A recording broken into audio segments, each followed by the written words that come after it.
நெல்லு விளையிற பூமியே நித்தம் வணங்குற சாமியே உன்னையும் என்னையும் காக்கவே வந்தது காணியே.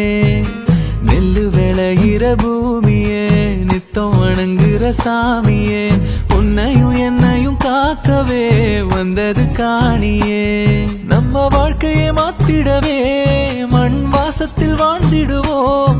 அந்த மண்ணே சொந்தம் என்று நாங்க போற்றித்தான் சொல்லிடுவோம். இந்த உறவு இப்போ மனசுக்குள்